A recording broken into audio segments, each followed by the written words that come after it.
So even starting with a trust factor um, is huge. And so that's one of the things, Tim, that I see in the fact that we have to recognize, just like every communication that we do, we have to recognize who the receiver is. And not all receivers across all generations are not the same. Gen X is probably closer to boomers, and millennials and Gen Z think differently than the rest. And so actually the part of the conversation we had is the fact that when you're sending out annual giving statements, when you're doing quarterly giving statements, you may want to think about what it looks like to communicate differently, because um, Gen Z and millennials are focused on vision. And so how do you talk about your impact differently in that situation than to your boomers and your Gen X? And so there's just a lot of factors that need to be taken into consideration here, because the thing that is true is if I'm talking to a group that is comprised of half boomers and half Gen Z, half the group is not going to get the message. And so Yeah, we have to think about how we communicate and create translations in those conversations. yeah, and Dwayne, I think you've really done a good job of capturing the values side of it.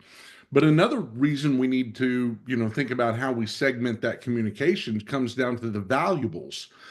We know that 74% of all the nation's privately held wealth is owned by people born before 1964.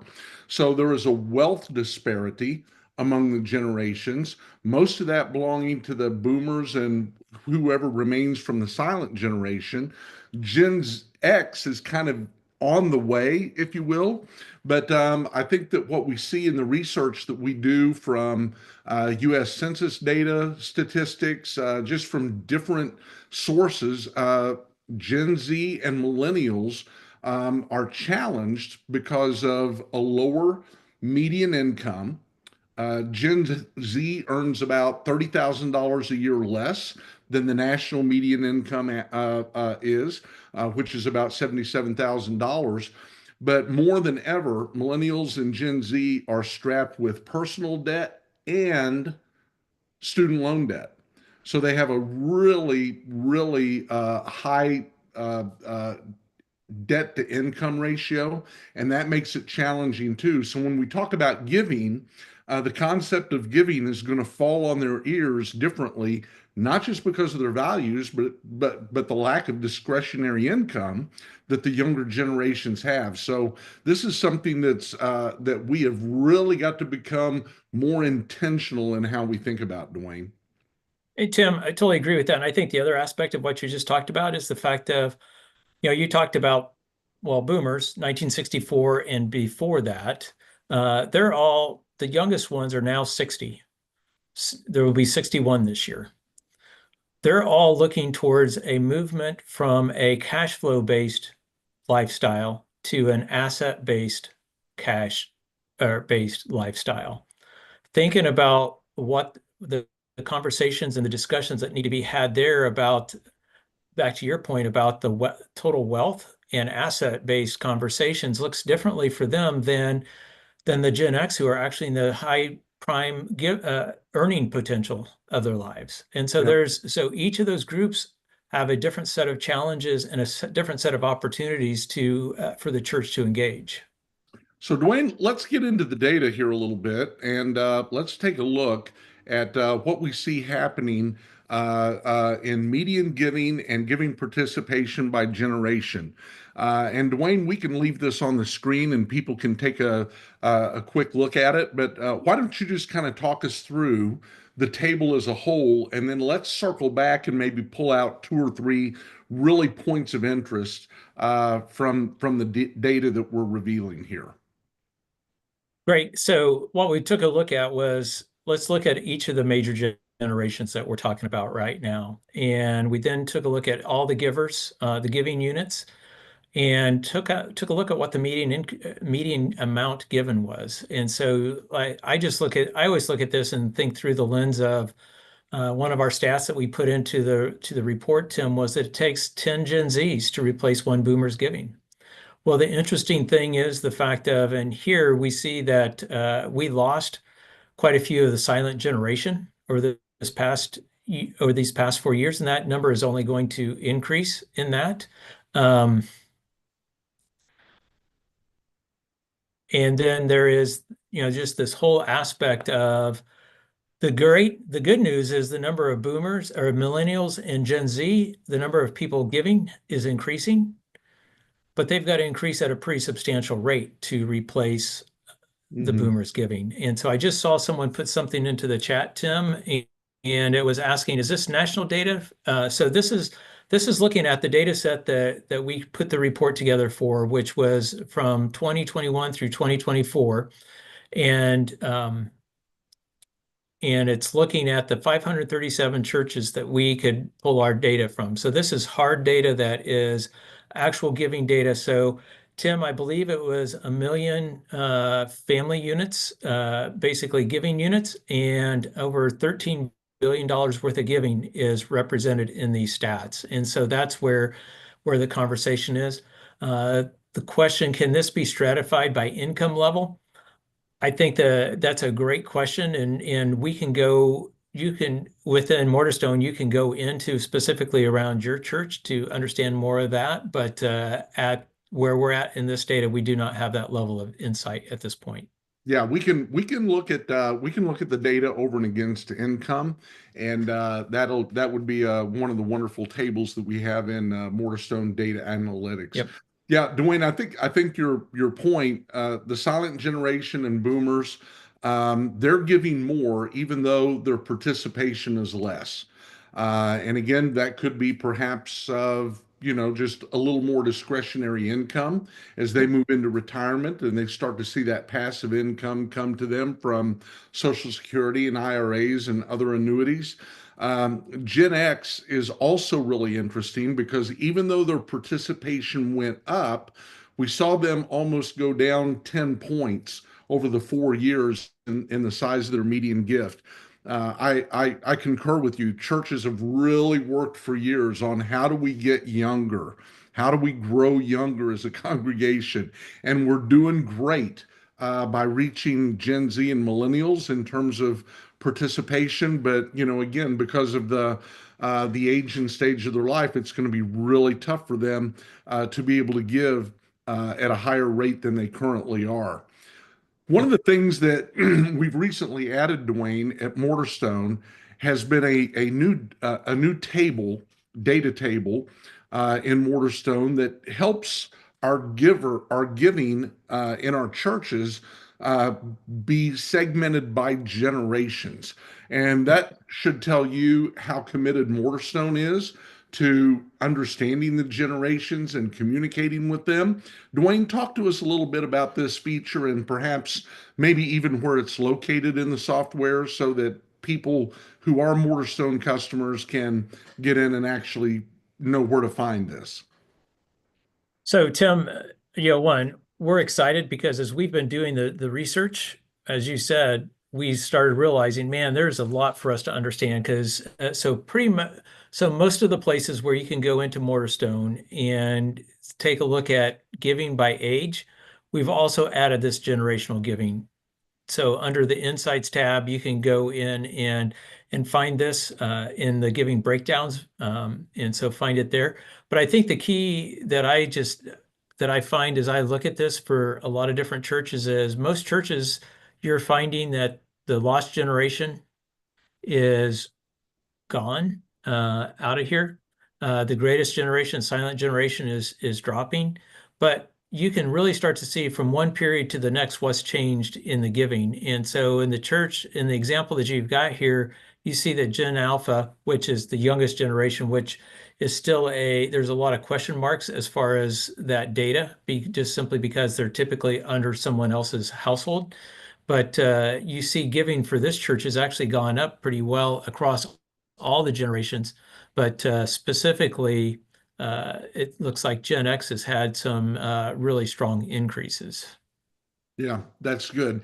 And again, if you go to Mortarstone under the Insights, the place where I go to find it is the Summaries tab, and just simply scroll down to the bottom of the page, and that's where you'll find this table in your Mortarstone data. Again, I think this is really useful, Dwayne, because when I think about generations, that's how churches do staffing, right?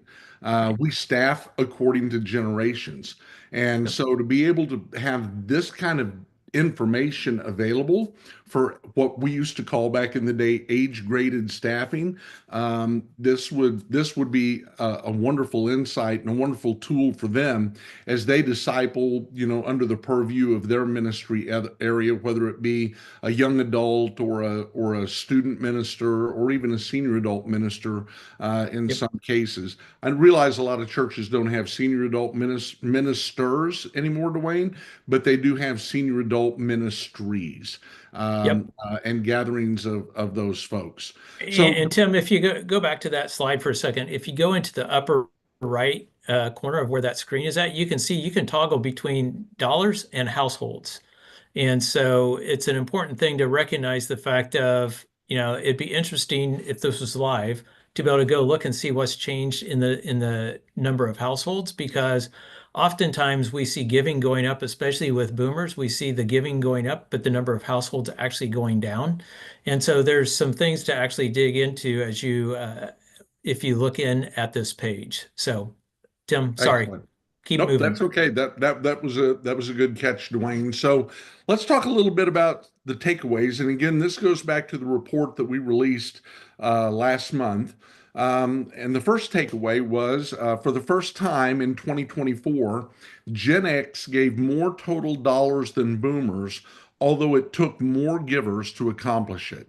And I think that this is one of those understated shifts that we saw in the data. It was, I mean, we had to go back and look twice, Dwayne, right? We were like, Yep. wait a minute, did Gen X actually outgive boomers? Sure, it took more, obviously, of them to do it, but they gave a lot more money. Dwayne, what do we make of this? What does it represent, and what can we do to really strengthen and secure the giving of Gen X in light of the fact that two tables ago, we were seeing that Gen X's giving actually dropped 9.3% over the 4 years. What are some good strategy points that we can give practitioners? So I think the key, Tim, we already touched on it, is one is Gen X. They're probably in their, I think they're 45 and older, 45 to 60, Hmm. basically. So they're in the prime of their earning years. And so their cash flow is probably the best it's ever going to be. And so how do you engage them in that? But also, how do you start to set the stage? Because eventually, those who are on the later end of that, the older Gen X's, they're going to start moving into a asset-based lifestyle.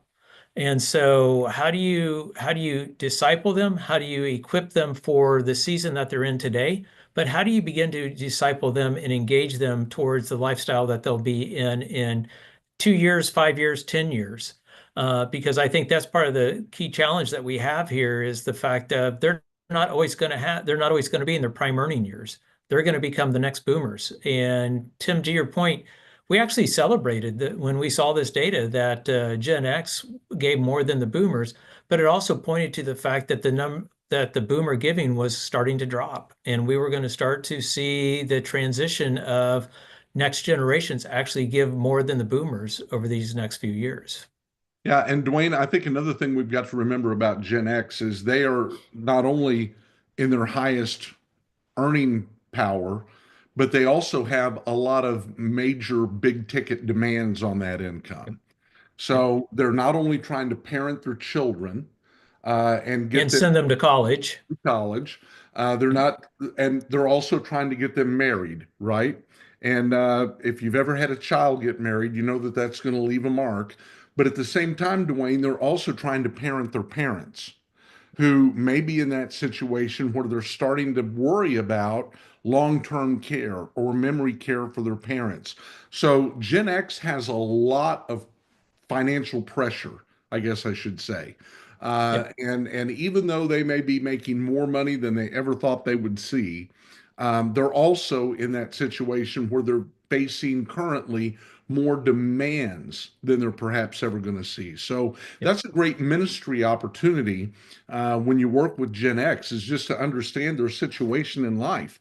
And if you talk to Gen Xers kind of about what's going on in their lives, they'll finish your sentences for you. They'll talk about college, they'll talk about weddings, they'll talk about the concerns they have of their parents. That's a real important thing to identify with and to actually care about with them, because a lot of times Gen Xers kind of feel like they're alone, facing all of these challenges financially in their lives. The second takeaway, Dwayne, you alluded to a little bit earlier, and that's that it takes 3.4 millennials or 10 Gen Z givers to replace one boomer. I don't know how much more we need to say about this, Dwayne, but what are some of the things? Uh, I mean, Dwayne, if you go back to your ministry when you were an executive pastor, how would this fall on you as an executive pastor, and what might be some practical two or three first steps you would take if you were exposed to this data for the first time? So I think, Tim, great question. And I think there's several things that come to mind as I think about that. One is, where can I go find some more Gen Zs and millennials? A whole lot more. But the other thing is I need to start talking with my boomers about how do we create a pathway to the future so that the Gen Z and millennials can actually begin to step up into the giving. And, I think that there's a lot of things in this conversation. Um, I mean, boomers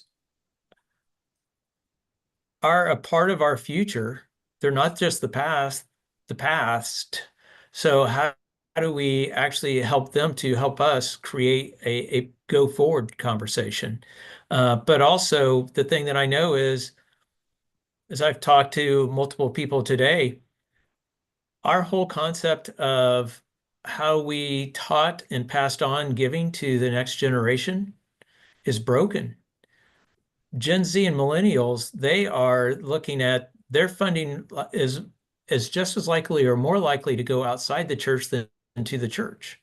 And so thinking about the teaching, the discipling, the engagement there is going to be important. And when I think about even the next generation, Gen Alpha, Tim, it's time to teach the parents who have Gen Alpha how to actually engage those young kids into a understanding of what we give, why we give, and where we give, and begin that discipleship journey even there, because I think that's a key part of even moving beyond the generations that we're looking at now, is looking at those next generations and equipping them so that they can actually understand what giving means.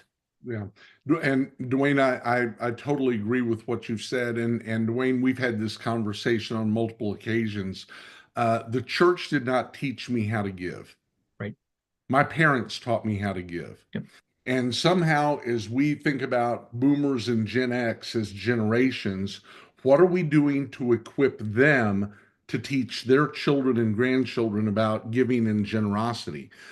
Because it's real important that they have that education. I grew up as a pastor's kid, Dwayne. So, as far as I can remember, old enough to remember, when I got up on Sunday morning and got ready for church, did you have your Sunday school quarterly? Did you have your Bible? Did you have your offering envelope? And those were that was just like we do, like when we leave house now. It's like cell phone, keys, wallet, right? You're Yep. checking all your pockets, and we've got to really become more intentional about that. So that brings us into our first myth, Dwayne, that we want to address today, and that is churches can continue to rely on baby boomers to provide the majority of funding for the church's financial goals and objectives.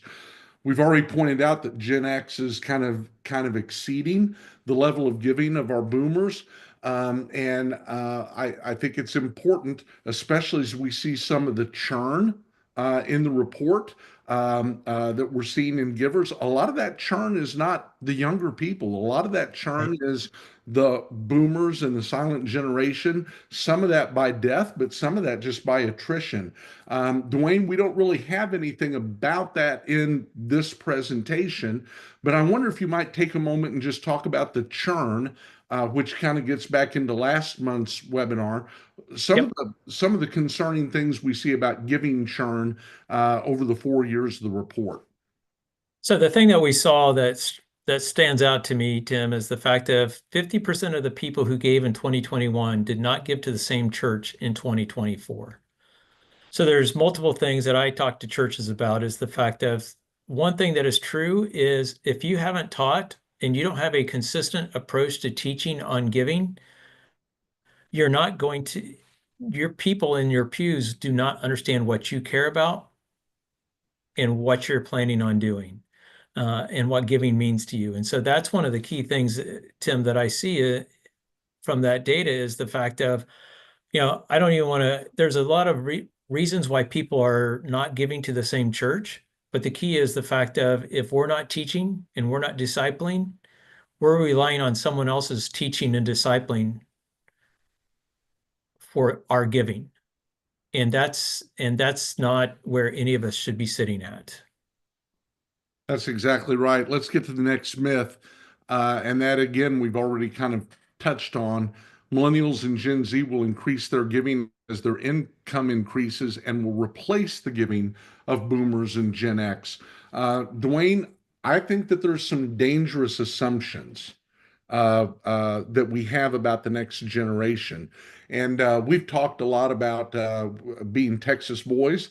We've talked a lot about that old John Wayne movie, The Alamo, and how they sent the message for General Sam Houston to come to the rescue. And so General Houston got the message, but he got there and it was too late.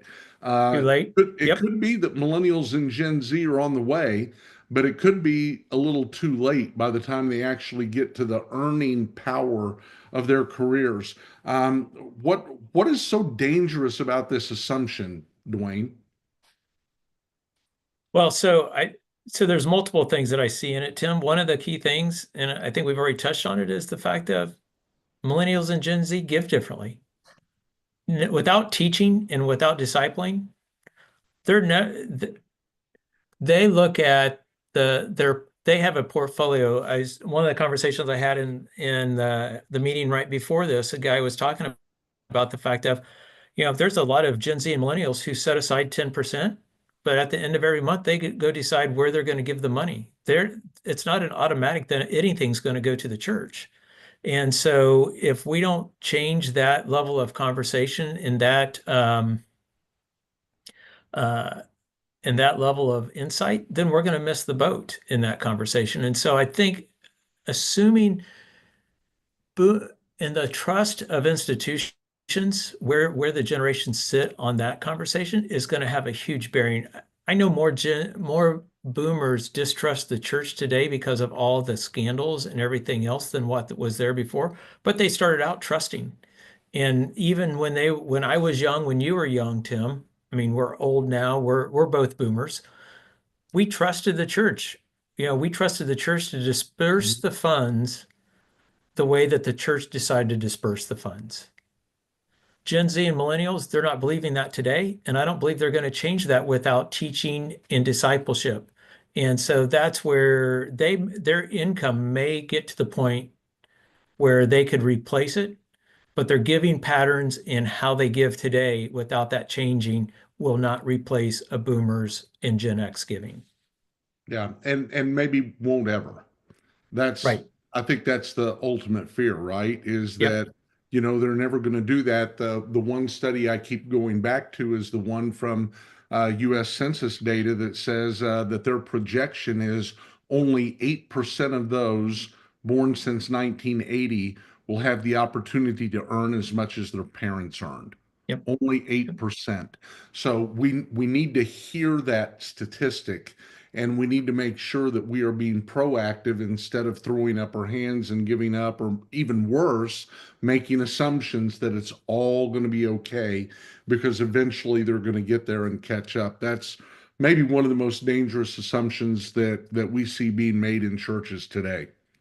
Well, and Tim, I think, there's a lot of people that say, well, the silent generation gave way to the boomers who have given way to the Gen X. And we've seen that those have all followed the perspective of over time, those will catch up. Right. but all those generations thought the same about institutions and the journey to get there. Right. And that's, I think, the challenge that's different. And someone asked the question of whether they'll be able to get a copy of the proposal or of the presentation, and the answer is yes. We'll send out a copy of the presentation as well as the recording. Yeah. So, Dwayne, one of the things that we've been doing at Mortarstone is we've been trying to sit down and uh, so for those of you on the webinar, I spend most of my time on the not-for-profit side of the fence because my hope is to be able to learn from not-for-profits and bring that into the church space. And so I do a lot of reading and a lot of research around next gen generosity. And this is a source, this is something that I put together from multiple sources. The primary source is Michael Moody from Indiana University Lilly School of Philanthropy. And if you want a copy of this, I'm happy to email you a PDF of this. My email address is going to be on the very last slide, so be aware of that. And if you'll request it, I'll send it to you. But one of the things that we need to know about the next generation is that they are, to Dwayne's point, incredibly different. We know that they still want to change the world. We know that they are negatively and adversely affected by the economy and inflation. We know that across the GiveScape, they are giving less money and less time. This is kind of national data from not-for-profits. Not only are they giving less, they're volunteering less, but their thinking about giving is different. They think that sharing an idea, participating in decision making, being innovative, they think that all counts as giving. So older generations like boomers and silent gen, we tend to think of giving as financial, money. In fact, we even bifurcate time, talents, and treasure, right? Right, Dwayne? Yep.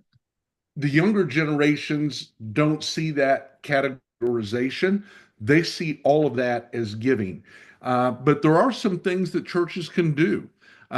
They can involve them. And one of the big things, two of the big things that are in this PDF that I would invite you to consider is the relationship between the older generations and the younger generations. So according to Michael Moody, the younger generations hate the pass the baton metaphor. They don't want to have something handed to them from the older generations. They want to walk alongside the older generations and learn from their wisdom and insight, but also at the same time give have an opportunity to be innovative and to speak into those processes. That's a big piece of it. And I think that as churches begin to think about how do we connect our older generations with our younger generations, like in a mentoring relationship, that's going to be real important. And I think also it's going to be real important to try to figure out a way to give them a seat at the table. Giving them a seat at the table is going to be real important if we're going to capture those generations to more significant dollars in the future. Another good idea is to not just dump the whole thing on them. This is in the PDF, but to give them a specific project within a larger scope. So an example of that, Dwayne, might be, say that you're an executive pastor of a church that wants to build a new children's ministry building. Okay. The older generation like mine, we care about the bricks on the wall, right? But Gen Z and millennials care about the programs within the walls. So, what are some things that we can identify that they can buy into, whether it be technology or security or something like that? That's something that they could see that makes an impact within the walls, while the older generations are more invested in building the actual physical walls of the building. So this is a great piece. We're happy to share it with you. And if you'd like to have a conversation with Dwayne or I about that, we'd love to set up a time and schedule that to visit with you. So Dwayne, this is a data point that you found after we published the report. Talk to us about 237 churches out of the 537 churches that beat inflation over the 4 years that we reported. So it really just comes down to what we want to do is just say, okay, so to say that the bad news is that giving went up by 19%, inflation was 21%, so really we lost ground. We started taking a look at what's true out there, and what we found is that, yeah, we have about half the churches beat inflation. And that's a pretty sizable piece. I think the part that is, so that's looking at the 20% in total. Now, I think the thing that's also going to be that includes churches who had a substantial jump in 1 year or not. And so one of the things I know, Tim, that we're excited to be starting is a journey of taking a look at some of the true outliers as far as those who actually performed at the top of, performed best and being able to do that. You want to talk a little bit about that?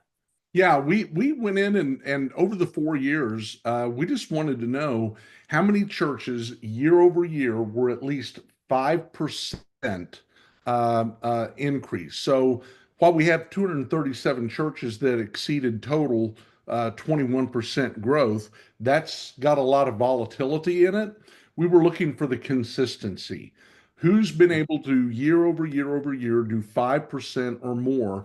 And we identified 41 churches out of these 237 that were able to do that. And we're beginning a research project next month with Dr. Russell James from Texas Tech University to work with these churches and to interview those churches and to identify the best practices. Because if we've got churches that are doing 5 or even 10% a year, for 4 consecutive years. They've got to have some best practices that we can identify and then bring that back to you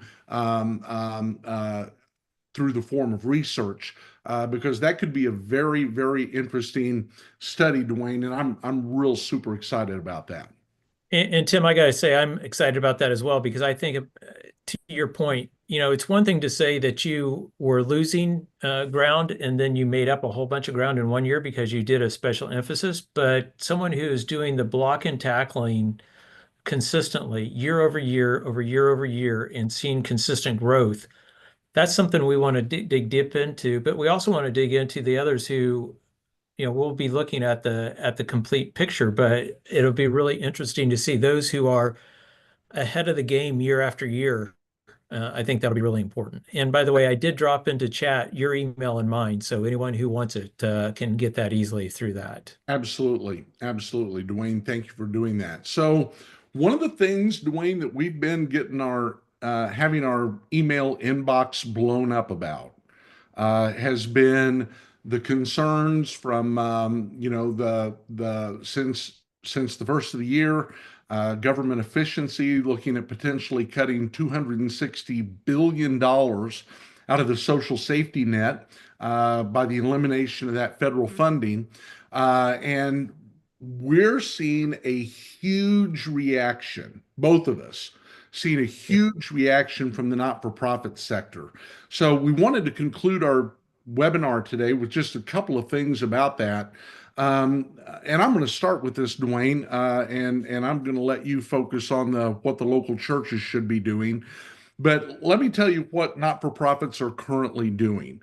What we're seeing in not-for-profits since the beginning of the year has been amplified activity. And I don't know how else to say it otherwise, Dwayne. We're seeing amplified activity. They have issued a call to arms, so to speak, and they are aggressively pursuing funding in anticipation that federal funding is going to be pulled back. They are really coming hard for givers that they have any kind of relationship with. We're also seeing in the not-for-profit sector that they are utilizing some of the best practices from the local church. I just got an invitation to participate in a webinar just this week, Dwayne, on how not-for-profits can utilize recurring giving. And this again is very different from very different behavior from not-for-profits. For them, typically to want to do the big event or the big gala or the big golf outing or whatever their big 3 or 4 projects are. No, now they're going after the recurring monthly giving that you set up almost like a subscription. They're really focusing on that. We're also recognizing that there's a renewed interest in not-for-profits of building community. Does that sound familiar, church leaders? That a not-for-profit would sit down and say, we need to build community among our donor base. We need to not only be connected to them, but we need them to be interconnected as well. So community is a big emphasis right now. And then finally, we're seeing that not-for-profits are really beginning to focus on generational giving. I had a conversation this week with the lead researcher at Giving USA. And Giving USA has released that they are getting ready to, they've just released a press release on a new release of a new study about generational giving. And they have pulled data from a major study on income from the University of Michigan, and they are using that data to try to help understand how the generations behave differently in giving. And I told the guy, Dwayne, I said, well, we have a table in Morterstone that already does that work for our local churches. So we're seeing some really interesting behavior right now from not-for-profits. And it sounds pejorative to Dwayne to say that they're desperate, but it almost feels like there's a sense of desperation, high anxiety among them. So, Dwayne, in light of that, what are some of the things that churches should consider doing? We see what not-for-profits are currently doing. What should local churches consider doing? Well, so Tim, this was another conversation that came up in one of my meetings earlier today, and we talked about it for quite a bit. And some of it is the fact of most of the people in our church don't understand that if a nonprofit needs volunteers, if they need money, they often come talk to the church leadership. And so how do we recognize and how do we help people understand that the church is still distributing funds to and impacting the community through the giving that they're providing to us. And now that's starting to the journey of wrestling with the generation who doesn't want to give funding to one organization who is going to redistribute it because they want control over it. But we've got to start stepping in and helping people understand the power of the church to actually be God's answer to the challenges. And so how do we start to do that? How do we also make sure that we have stepped up our conversation? Because the thing that is true is there's not a single nonprofit, Tim, who's going to have a concern about telling people, if you don't give, we're going to go away. And we in the church typically don't want to do that. We don't want to be that open and transparent. And so transparent and showing our accountability in those conversations is going to be a big chunk of it as well, Tim. And so being able to just very clearly articulate, here's where we're at in with our finances. Here's what we need from you and for you, and recognizing it's always what we want for you more so than what we want from you. But the key is the fact of we've got to recognize that nonprofits are going to be talking to our givers at a higher rate. And if we believe that that people are going to add to on top of what they're already giving to satisfy that, I think we're fooling ourselves. Most of them are going to look at, here's the pot that I'm willing to give. This organization that I believe in, if I don't send this dollars, they're going to go away. My church isn't telling me that that they need my money. And so we have to be just really clear and transparent about what we're trying to accomplish and how we're dependent upon the giving and the generosity of our people, and continue to challenge people to grow in their understanding. Right. Yeah, I think that whole idea of showing impact is going to be real critical. Yep. Local and global impact, because that's what not-for-profits have in spades. I mean, they know how to do a good job. They know how to tell a story. They know how to show in tangible ways. Here's the impact that your dollars make when you give to our organization.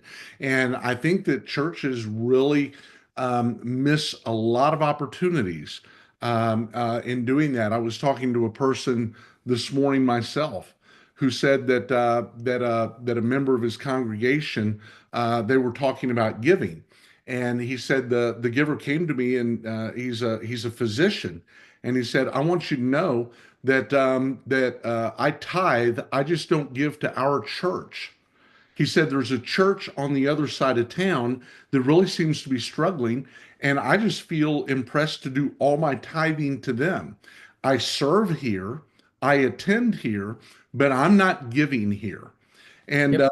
you know, it's again, people are really concerned about the impact that their dollars make, and we've got to constantly talk about the impact that it's making. Dwayne, one of the concerns I think that we have, and I talked to John at Giving USA about this a little bit this week, is the reallocation of the giving bucket. I think that sometimes we as church leaders assume that if there's another need somewhere else, people are going to give over and above what they give to the Mhm. church, versus the possibility that if they have a bucket with $100 in it, they may not give an extra 10 over and above the $100. They may just reallocate and distribute the $100 they have. What do you think about how should we approach that idea? I mean, the concept of, you know, the reallocation of dollars. So Tim, I think we go back to the inflation conversation. Just like inflation's hit the church, impacted the giver. And so for most people, I mean, the price of eggs is not something that any of us anticipated. Tim, your price of gas that has gone up is not something that you planned for. And so all those things are impacting the givers as much as they're impacting us as the church. And so most people don't have an increase in a bucket. You know, they haven't gone from a 1 gallon bucket to a 2 gallon bucket for their giving. And so most of them are static, and they're not going to, without great teaching and choosing to actually trust God more than where they're at today, they're not going to add to their giving. They're going to reshuffle their giving, because giving and tithing has become synonymous in a lot of ways. And so whatever I give is my tithe, and what I tithe is what I give. So, so I think those are some of the things that we have to address as church leaders, is the fact that people, buckets are not getting bigger. And so saying that, Tim, you can go give anywhere, but you don't give to our church, that if that's the approach, that's fine. But I recognize, Tim, you're going to make the decision based upon where you believe the biggest need is.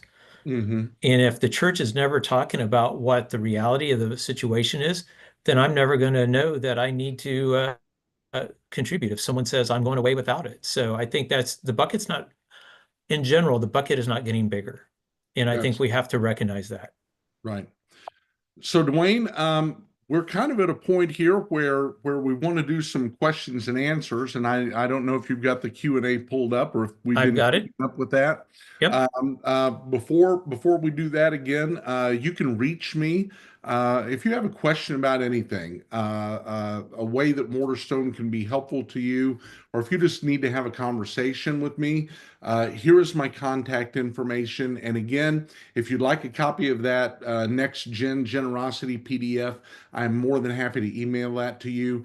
Just send me an email at tim.dietrich@Mortarstone, and we'll be sure to do that. So, Dwayne, what are some of the questions and answers that we want to Q&A things we want to get to before we announce our next webinar? So far, I think we've actually, in process, we've answered most everything that's come in at this point in time, Tim. So, but I just want to say, one, like Tim said, I put my email in there as well, and would love to engage and talk through any of this data. I think the thing that is true is Tim and I, we actually get energized by these conversations and could have these conversations. Well, unfortunately, my wife thinks 24 hours a day. Right. And that's a challenge. But one of the folks put on the chat that they want to share some of this information with some other organizations and asked if we had any problems sharing this, and the answer is no. I mean, the reality of the matter is this is something that is true regardless of whether you're a church or whether you're a nonprofit. We're seeing the same conversations take place there. And Tim, like you, when I got the note from that nonprofit consultant saying, "Hey, let me teach you how to basically be a church in your giving approach," I was like, "Okay, this is really intriguing, but it's a real deal." So if anyone does have a question or anything, either the chat or the Q&A, we'd love to answer it. Yeah, Dwayne, it's been a lot of fun, and we started in November, immersing ourselves in data. We did that all of November, December, and January. Yep. And so, what you're seeing on the webinar today is a very, very small fractional portion of all the data points that we looked at and considered, not just in terms of information, but what are the trends that we're seeing and trying to build out. And Dwayne, one of the trends that we see at Mortarstone in the data is the current and upcoming, forthcoming challenge that churches have in being able to really create solid budget projections for income. Yep. Yep. That is with the generational shifts that we see, with the churn that we see in giving. Wow, it's getting harder and harder for churches to be able to look at their budget planning process and say, here's the number we think is an informed number for income projection, and has faith, of course. But Dwayne, Yep. why don't you introduce something that's coming up from Mortarstone here in the next few weeks that we're all really excited about? I was going to say, Tim, it sounds like you're priming the pump for a great conversation, but just real quick, and this is another one I could probably talk about way too long. But as Tim talked about, one of the things that we know is that's absolutely critical in a church is being able to understand what do we believe the giving opportunities are, or what the giving will be for the church. And so we are in the process right now, and we plan on right after Easter, we'll do another webinar and we'll introduce this new product area. And it's going to be focused on helping churches build a giving forecast and then manage that forecast on a month-to-month basis. And so being able to take a look at, we talk to churches who they do a 90% of last year's is what their budget is for this next year. We see others who try to just say, hey, I think a 3% increase. And so they do a lot of things. We're actually building a tool that will go back, and everything about Mortarstone right now is much more of a rear view mirror. We want to try and give you a heads up display for what the giving might do in the future. And so really being able to create a projection engine for that, but then not just a projection engine, but each month being able to go in and say, here's what the projection said, and here's what the actual was. And so beginning to be able to provide insights into what happened in your giving against what was expected, so that you can actually start to forecast and budget with clarity. So back to the conversation, Tim, we want to be able to provide fact and insight, not have you do it based on intuition. And so we want to take that, not just looking backwards, but also looking forward and giving. And so that's what we're excited about doing. And we intend to, the week after Easter, do a webinar and announce that and walk everyone through that. So it's something that we've been working on for quite a while and excited about what's coming. Yeah, Dwayne, thanks for sharing that. And like I said, that's going to be real exciting when we get to next month's webinar, and you'll be able to reveal that and release that. Yep. And we're real excited about the potential that tool will have to help churches be resourced and to have confidence in the number. Absolutely. And Tim, I think that's the key thing. And I know that we'll be back again to talk about the what we learned as we do the outlier study Mhm. and being able to bring back, because our goal would be to identify, I know, Tim, as we've talked, to identify the 3 to 5 things that these churches all do that is creating this difference. And so what's that look like? So, that'll probably be, in a few months, we'll be announcing that, and excited about that conversation as well. Absolutely. Well, Dwayne, it's always a pleasure to get to see you and to be with you. And again, those of you on the webinar today, we would not be Mortarstone without you. We are so grateful for the work that you do in your local context, in your local church, and the impact that you're doing, both making both locally and globally. We thank you. And again, if there's any way that we can serve you, please feel free to reach out. The best way to keep in touch with what's going on at Mortarstone is to follow us on LinkedIn. We have a Facebook and a Twitter and an Instagram presence, but LinkedIn is going to be a great avenue for you to be able to look at and to follow and to see what we're doing at Mortarstone. Again, for those of you who are on the webinar, we are going to send you the recording. We're going to send you a copy of the slide deck. And we're looking forward to getting that date announced very soon about the next webinar. So on behalf of Dwayne McNally and Nikki Flanning, my name is Tim Dietrich. Thank you for joining us today. Have a blessed rest of the day.